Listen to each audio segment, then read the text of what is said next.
जय हिंद दोस्तों। तो हम लोग एंशिएंट हिस्ट्री के एमसीक्यू क्वेश्चन लगा रहे थे। तो चलिए हम इस वीडियो में आगे देखते हैं क्या क्या क्वेश्चन है। पहला क्वेश्चन कह रहा है कि महायान बौद्ध धर्म में निम्न किस बौद्ध देवताओं की प्रतिमाओं की पूजा अर्चना नहीं की जाती थी। ऑप्शन है बुद्ध के पूर्व जन्म के मानव रूप, या उनके आध्यात्मिक पुत्रों के रूप में बोधिसत्व, या बोधिसत्व की संगिनियों के रूप में देवी तारा, या फिर भौतिक जीवन की समृद्धि की देवी श्री लक्ष्मी। किसकी पूजा अर्चना नहीं की जाती थी? तो भौतिक जीवन की समृद्धि की देवी श्री लक्ष्मी की पूजा अर्चना नहीं की जाती थी। यानी इस क्वेश्चन का ऑप्शन नंबर डी उत्तर सही हो जाएगा। आगे क्वेश्चन है अधोलिखित में से असत्य कथन इंगित कीजिए। यानी इसमें से कौन सा कथन असत्य है, ये क्वेश्चन पूछ रहा है। ऑप्शन है 2 या 3 छेद वाले तख्त सैंधव सभ्यता से प्राप्त हुए हैं। यह मनके बनाने के लिए गोमेद गुजरात से मंगाया जाता था। यहाँ सौराष्ट्र स्थित भगत राव नदी के किनारे स्थित है। यहाँ कुवैत के समीप फैलका से स्टीटाइट की मुहर प्राप्त हुई।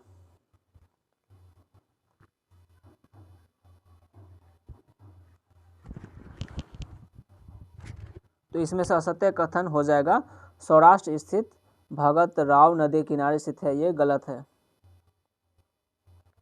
आगे क्वेश्चन है जैन धर्म के क्रमिक पतन के कारणों में निम्न में से कौन सा उत्तरदायी कारण नहीं था। ऑप्शन है हिंदू धर्म आत्म सातकारी शक्ति। ऑप्शन बी है विदेशी आक्रांताओं और अन्य लोगों द्वारा उनके मंदिरों का विनाश, या फिर उनके नैतिक धर्म संहिता का अतिवाद तथा धार्मिक अनुशासन, या फिर दक्षिण में शैव और वैष्णव संतों का प्रभाव और उनकी लोकप्रियता। यानी कौन सा उत्तरदायी कारण नहीं था किसके लिए? जैन धर्म के क्रमिक पतन के कारण। जैन धर्म के क्रमिक पतन के कारणों में निम्न से कौन सा उत्तरदायी कारण नहीं था, ये क्वेश्चन पूछ रहा है।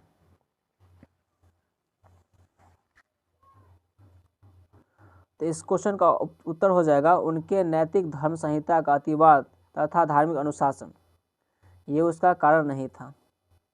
जैन धर्म के पतन होने के कारण ये नहीं था। यानी ऑप्शन नंबर सी इस क्वेश्चन का सही उत्तर हो जाएगा।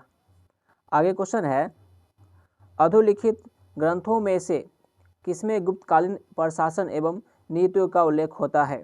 ऑप्शन है स्मृति चंद्रिका, ऑप्शन बी पराशर माधव, या कामचंद्र की नीति शास्त्र, या फिर नीति शतकम।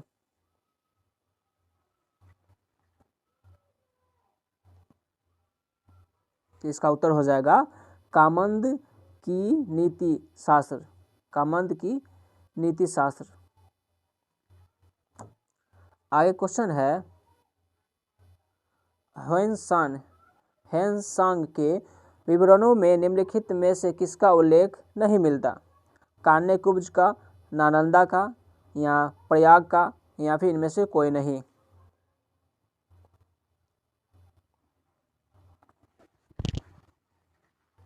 तो इसका उत्तर हो जाएगा इनमें से कोई नहीं। यानी ऑप्शन नंबर डी हो जाएगा इस क्वेश्चन का सही उत्तर। आगे क्वेश्चन है निम्नलिखित में से किसको मंदसौर प्रशस्ति का रचयिता का माना जाता है। क्वेश्चन है निम्नलिखित में से किसको मंदसौर प्रशस्ति का रचयिता माना जाता है। ऑप्शन है वत्स भट्टी को, वासुल को, रवि शांति को, या फिर ए और बी दोनों को।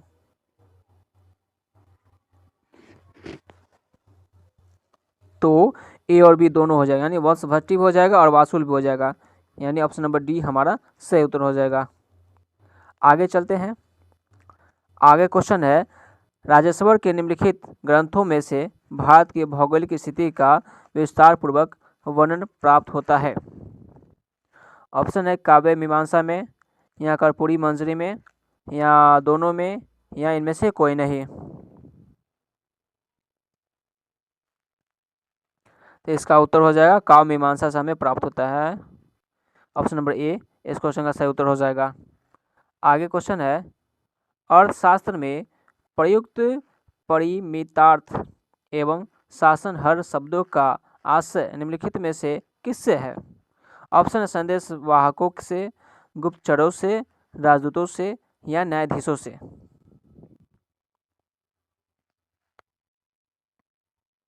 तो इसका उत्तर हो जाएगा राजदूतों से, यानी ऑप्शन नंबर सी हो जाएगा। आगे है क्वेश्चन, कौटिल्य के अपने अर्थशास्त्र में निष्ठार्थ शब्द का प्रयोग है अधोलिखित में से किसके लिए प्रयुक्त है? यानी निष्ठार्थ शब्द जो है किसके लिए प्रयुक्त है, उपयोग किया गया है?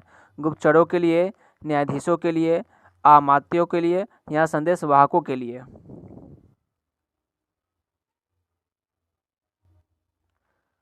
तो निष्ठार्थ शब्द का प्रयोग संदेशवाहकों के लिए किया गया है, यानी ऑप्शन नंबर डी हो जाएगा इस क्वेश्चन का उत्तर। आगे क्वेश्चन है, निम्नलिखित में से विदेशी यात्री ने राष्ट्रकूटों के बारे में विवरण दिया है? सुलेमान ने, अल मसूदी ने, मनुची ने या टरे वर्नियर ने?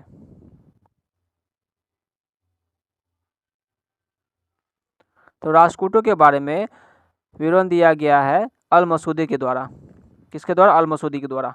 इस क्वेश्चन का ऑप्शन नंबर बी हो जाएगा सही उत्तर। आगे क्वेश्चन है, कालिदास के निम्न ग्रंथों में से किस ग्रंथ से शुंगों के इतिहास के बारे में जानकारी प्राप्त होती है? ऑप्शन है कुमार संभव, ऋतु संहार या विक्रम मौर्य शिवम या मालविका अग्निमित्रम?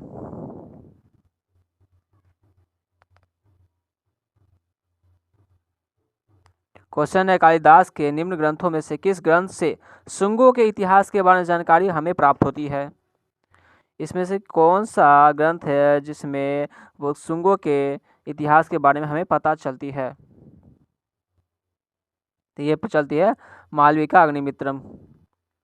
मालविका अग्निमित्रम ग्रंथ जो है वो कालिदास के द्वारा लिखा गया है, इसी से हमें शुंग वंश के इतिहास के बारे में पता चलता है। आगे है क्वेश्चन, निम्नलिखित में से किस ग्रंथ से विजयान संबंधी तकनीकी जानकारी प्राप्त होती है? ऑप्शन है वराहमिहिर की व्रीहि संहिता से, कालिदास के जोता वृंदाभरण से या विशाख दत्त के मुद्रा राक्षस से या उपयुक्त में से कोई नहीं?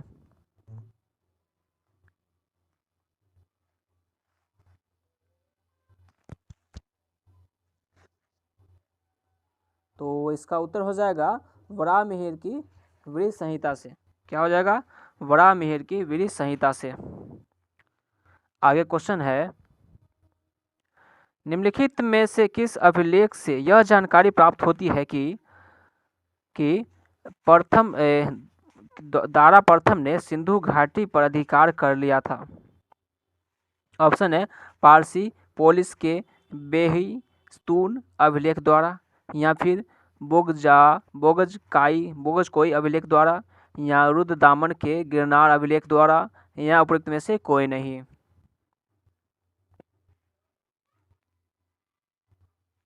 तो इसका उत्तर हो जाएगा पारसी पोलिस के बेहिस्तून अभिलेख द्वारा, यानी इस क्वेश्चन का ऑप्शन नंबर ए हो जाएगा सही उत्तर हो जाएगा। आगे है क्वेश्चन, ए हाल अभिलेख में पुलकेशिन द्वितीय की विजयों का विवरण प्राप्त होता है। इस अभिलेख का रचयिता था हरिसेन, रविकीर्ति, वसभट्टी या वानभट्ट?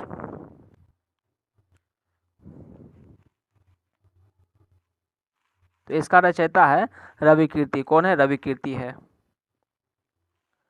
आगे क्वेश्चन है, ऋग्वेद में वर्णित सभ्यता, ऑप्शन है खाना बौद्धोस सभ्यता लगती है या राजतंत्रीय लगती है या सैनिक कुली नत्तर जैसी लगती है या फिर सामंती लगती है?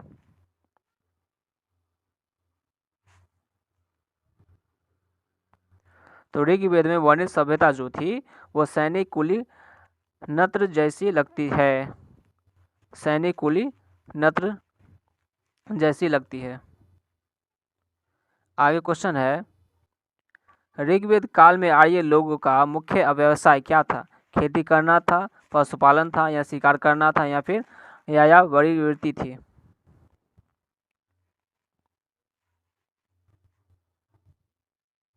तो उनका मुख्य व्यवसाय था खेती करना था। क्या था? आर्य लोगों का जो था वो मुख्य व्यवसाय खेती करना था। चलिए आगे देखते हैं क्वेश्चन।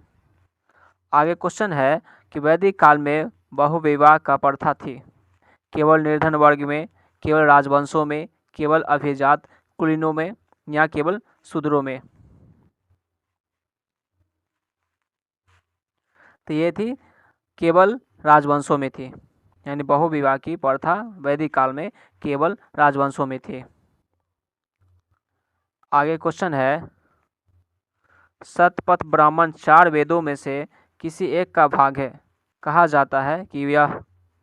ऑप्शन है कीर्षक यजुर्वेद का है, शुक्ल यजुर्वेद का है, या अथर्ववेद का है, या सामवेद का है।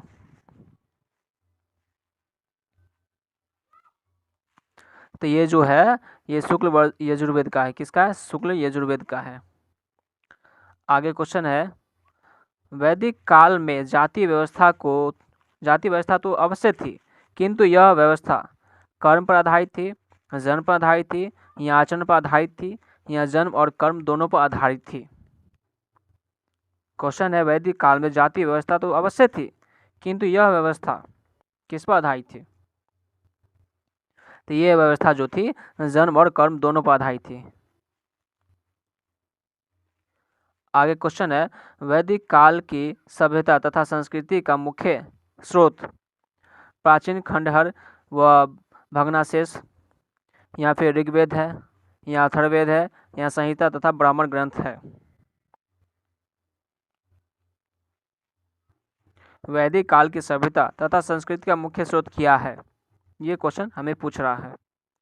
तो इसका स्रोत है ऋग्वेद है। क्या है? ऋग्वेद है। आगे क्वेश्चन है निम्नलिखित तथ्यों में से कौन सा गलत है?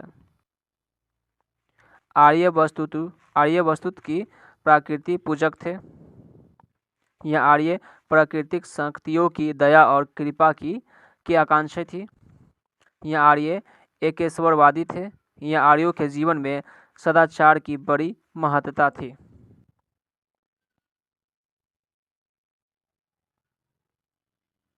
तो इसमें से गलत है आर्य एकेश्वरवादी थे, ये गलत है, यानी कि इसका ऑप्शन नंबर सी हो जाएगा। आगे क्वेश्चन है आर्यों का प्रारंभिक जीवन निर्भर था कृषि पर, पशुचरण पर, कुटीर उद्योग पर, या शिकार पर। आर्य लोगों का प्रारंभिक जीवन निर्भर था पशुचरण पर था। किस पर? पशुचरण पर था, यानी पशुपालन पर। आगे क्वेश्चन है वेदों तथा उपवेदों की कुल संख्या 8 है, 7 है, 6 है, या 4 है? वेद और उपवेद की टोटल संख्या पूछ रही है, तो दोनों मिलाकर जो है 8 है। कितना है? 8 है, यानी वेद भी 4 है और उपवेद की संख्या भी 4 है, यानी दोनों मिला दिया जाए तो 8 हो जाती है। आगे क्वेश्चन है संसार का सबसे प्राचीन ग्रंथ है सामवेद है, यजुर्वेद है, या अथर्ववेद, या ऋग्वेद? तो संसार का सबसे प्राचीन ग्रंथ है कौन सा? ऋग्वेद है। क्या आंसर है? ऋग्वेद है।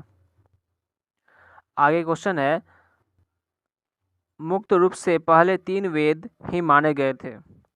वेदत्रयी काफी प्रसिद्ध शब्द है। वेदों के अंतर्गत सम्मिलित किया गया चौथा वेद कौन सा है? सामवेद है, यजुर्वेद है, अथर्ववेद है, या उपरोक्त में से कोई नहीं है? तो चौथा वेद था अथर्ववेद को बाद में शामिल किया गया था, तो अथर्ववेद हमारा ये चौथा वेद हो जाएगा।